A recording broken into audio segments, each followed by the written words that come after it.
Fala pessoal, tudo bem com vocês? Sejam bem-vindos aqui ao Instituto Radiologia na Palma da Mão. Eu sou o professor M.E. Alan dos Santos, também chamado de professor E.E. Alan dos Santos, porque eu sou estranho e esquisito. Tudo bom com vocês? Eu vim aqui conversar com vocês hoje, aqui durante pelo menos uma horinha aqui, dar uma trocada de ideia com vocês no tema de neuroanatomia. Pô, professor, mas você vai falar neuroanatomia em uma hora? Na verdade, pessoal, eu estou mais para desconstruir algumas ideias de vocês aqui. A ideia é essa. Olha só, eu vou postar o primeiro slide para vocês. Vocês vão estranhar. Primeiro, pessoal, eu quero mostrar para vocês isso. Muita gente, quando olha ambas as áreas aqui, ó, ambas as áreas, só fala, o que é isso? Na verdade, isso aqui são os ossos da cabeça. E por que isso é importante, pessoal? Quando você traça uma linha aqui, ó, bem onde eu estou mostrando para vocês, aqui, ó, que legal, aqui, ó. Toda essa parte que eu estou mostrando aqui para vocês, aqui, ó, tudo isso aqui é crânio. E tudo isso daqui é face. Porque não adianta, pessoal, você estudar a parte de neuroanatomia, né? O pessoal até estranha e fala, pô, o professor vai começar com parte óssea. Eu vou começar com parte óssea, pessoal. Porque tem um grande segredinho em relação à neuroanatomia. Isso vale para toda a anatomia e eu sempre explico isso para todos os meus alunos, tá? Estude sempre do maior para o menor. Não façam isso querendo pegar detalhes. Então, eu vim aqui o que hoje? Mostrar um caminho para vocês, ser um facilitador da sua, o quê? Da sua aprendizagem. Então, observem bem, tá bom? Então, o que nós temos aqui? Ó? Aonde está a maior parte do sistema nervoso? Ele está localizado dentro do crânio, pessoal. Isso já é importante que você tenha essa ideia, maravilha? Vou dar uma avançadinha aqui, ó. Quando você olha na parte inferior, você está vendo que você está vendo o forame magno aqui, ó. Isso é uma parte que está localizada no osso occipital. Tá vendo? No osso occipital você tem o quê? Passa o quê? Pelo forame magno. Eu tenho quase certeza que a maioria vai falar o seguinte, passa a medula espinhal. Legal, pessoal. Se você responder isso para mim, o que acontece? Você está acertando aí somente metade do que passa pelo forame magno. No forame magno, pessoal, se passa o quê? Passa a medula espinhal, passa os 3 grupamentos de meninge, dura mater, aracnoide e pia mater, passa o líquor, passa as artérias vertebrais. Vocês estão entendendo como funciona a importância de você conhecer parte óssea? Quando eu mostrar em 4D, vocês vão entender o porquê disso. Então, eu estou mostrando para vocês o porquê que você tem que estudar a parte óssea, pelo menos a parte do crânio, propriamente dito. Aí sim nós estamos falando de um modo correto. E depois você deixa para a parte da face. Fica mais fácil de você compreender. Olha só. Eu quero muito que vocês prestem atenção nessa imagem aqui. Ó. Essa aqui é a imagem-chave para hoje, para que você compreenda.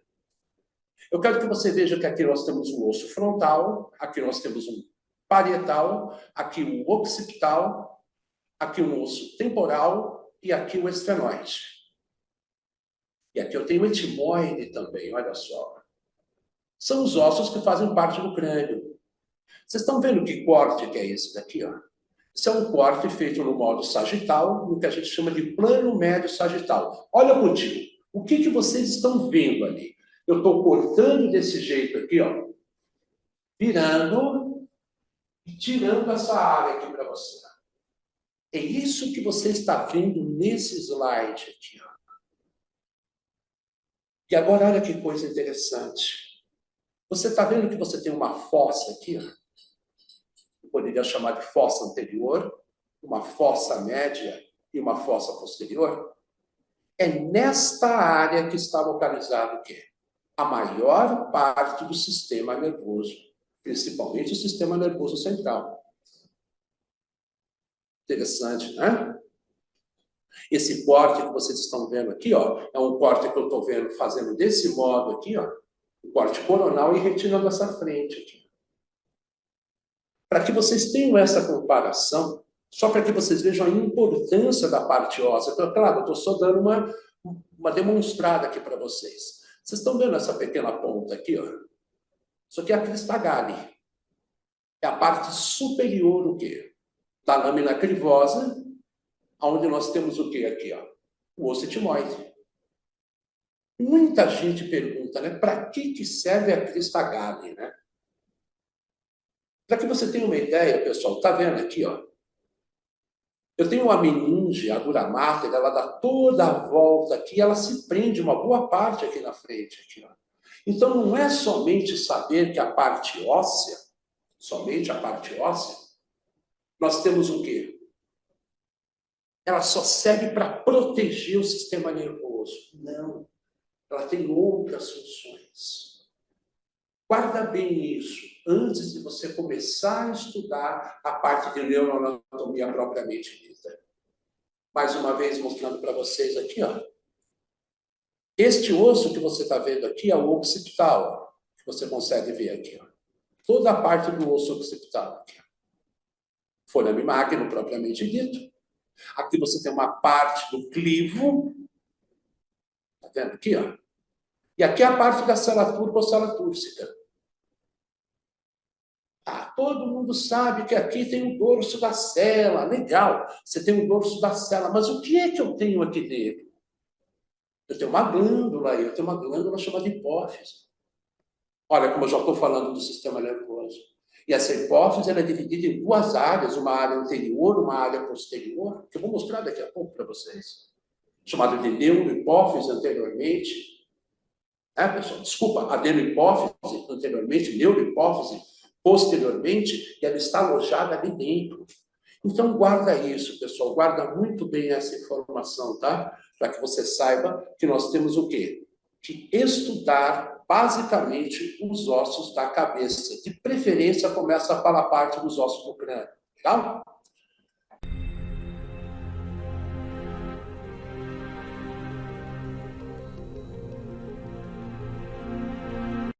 Bom dia, boa tarde, boa noite a todos. É o professor Alexandre Massal, né?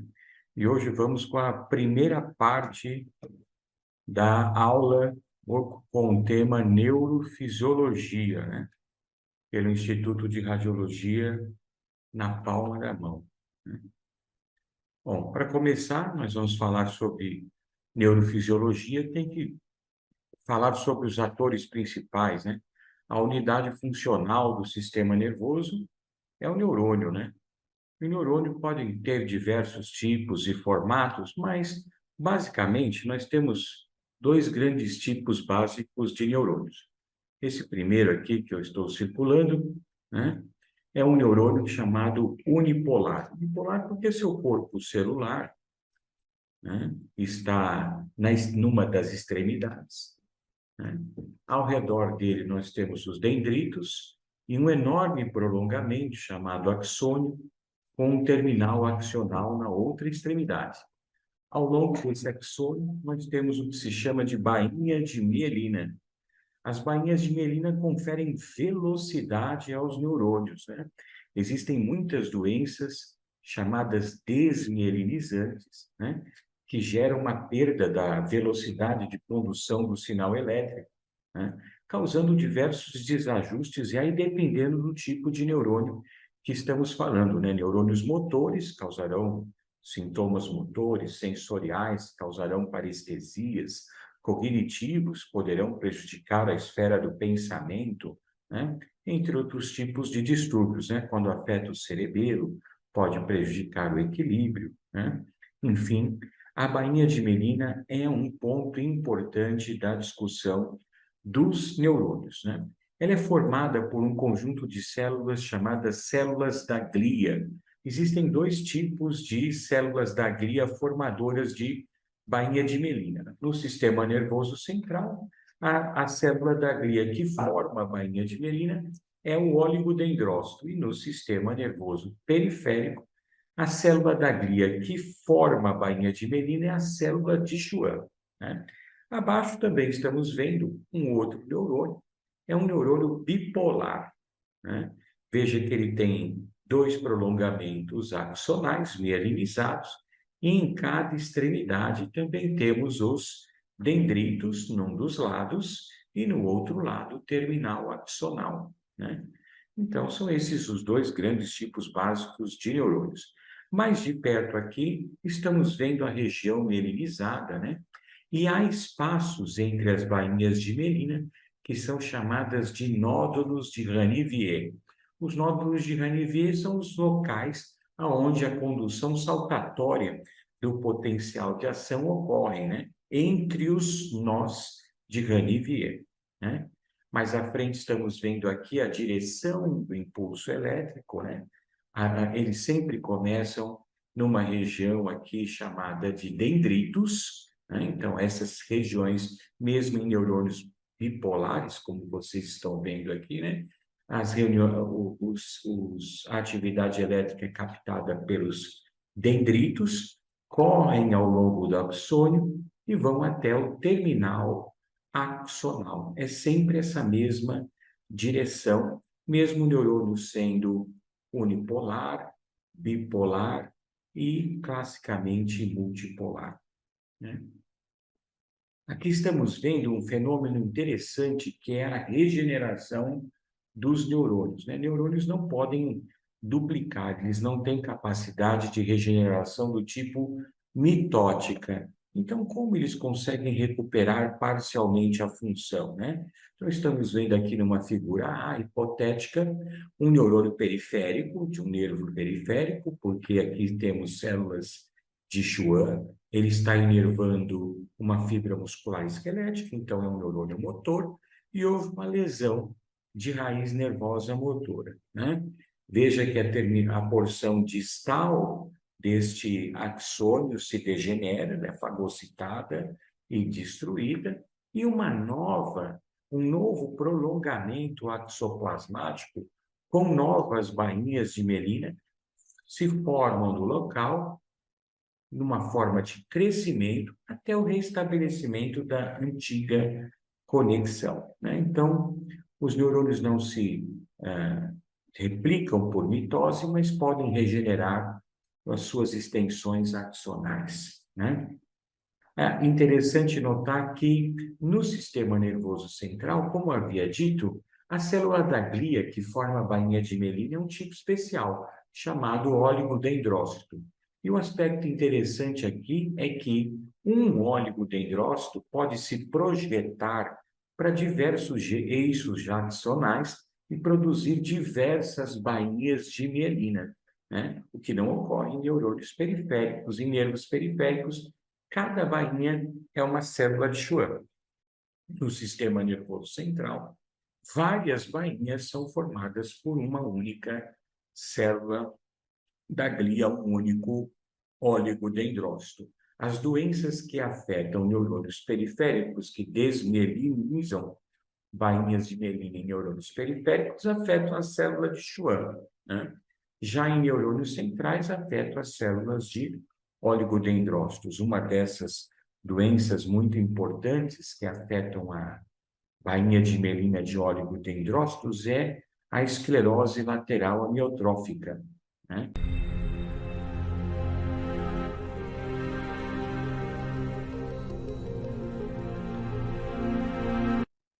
Olá, seja bem-vindo à nossa aula de número 3 do módulo 3 do curso de Neuroanatomia.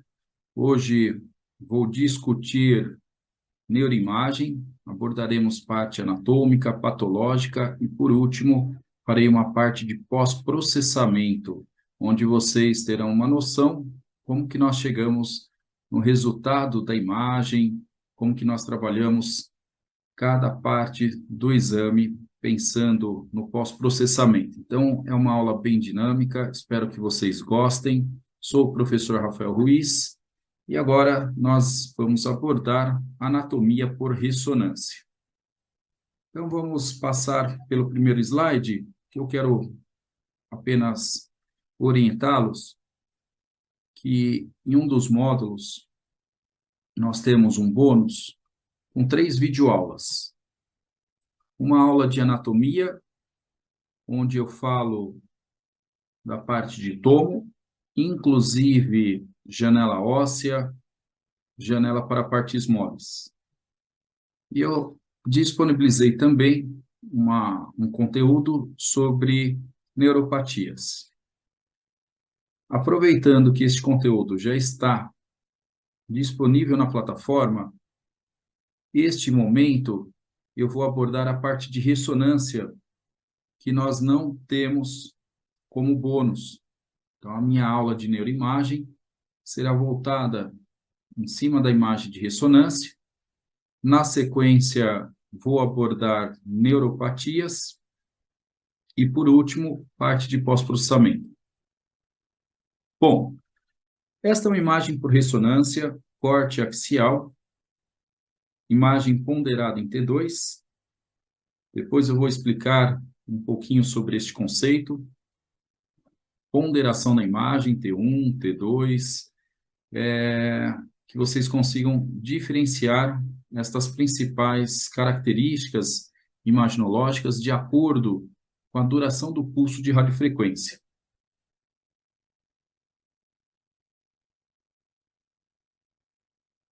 Muito bem. Aqui, nesta imagem, eu demonstrei uma linha de referência, esta linha vermelha, correspondendo à altura deste corte. Esta imagem à direita superior que vocês estão visualizando aqui na tela, também é uma imagem por ressonância, porém ponderada em T1, onde o líquor se apresenta com um hipossinal. E esta linha de referência, nós estamos mais ou menos a esta altura de corte. Vocês já tiveram neuroanatomia com o professor Alan, neurofisiologia com o professor Massal, e agora neuroimagem aqui comigo. Então, vocês já sabem um pouquinho destas estruturas e até mesmo da funcionalidade. Ou seja, associando anatomia e fisiologia, ficará muito mais fácil para vocês interpretarem estas imagens. Sem dúvida, tomografia, ressonância são as principais modalidades para estudo do encéfalo, do ponto de vista diagnóstico, do ponto de vista anatômico. Quando eu olho esta imagem, percebo, está um pouquinho acima do forame magno, na base do crânio. Este corte está demonstrando o bulbo, porque nessa região, da região infratentorial, nós temos bulbo, ponte e mesencéfalo. Ou seja, o ponto de número 1, nós estamos demonstrando o bulbo. Primeira região do tronco encefálico, que faz uma comunicação direta com a medula, onde vocês estão vendo eu passar o laser aqui, a medula espinal. Ao lado, percebam aqui, posteriormente, a região do tronco encefálico, nós temos o cerebelo. Ponto de número 3, eu aponto para o verme cerebelar. Então, aqui está o verme cerebelar. Ponto de número 2, o que está com hipersinal é uma espécie de reservatório para o líquor, que nós denominamos de cisterna magna. Então, aqui é a região da cisterna magna, hemisfério cerebelar esquerdo, hemisfério cerebelar direito. E pensando no tronco encefálico, aqui está o bulbo, um pouquinho à frente. Nós vamos observar pirâmides petrosas. Nesta região lateral direita, lateral esquerda, são as pirâmides petrosas. Músculos importantes, região da face, seio maxilar direito, seio maxilar esquerdo, região de septo nasal, as conchas nasais. Ou seja, percebam que pela interpretação da imagem, nós temos região anterior, região posterior, lado direito, lado esquerdo. Sempre que vocês estiverem observando uma imagem seccional, tomo, ressonância, vocês estão com uma vista ínfero-superior. Pensem no paciente decúbito dorsal, cabeça lá para trás, os pés voltados para cá, e como se você estivesse observando o paciente pelos pés, uma vista ínfero-superior. Desta forma, podemos dizer região anterior, posterior, lateral direita, lateral esquerda. Fica mais fácil para vocês compreenderem estas imagens.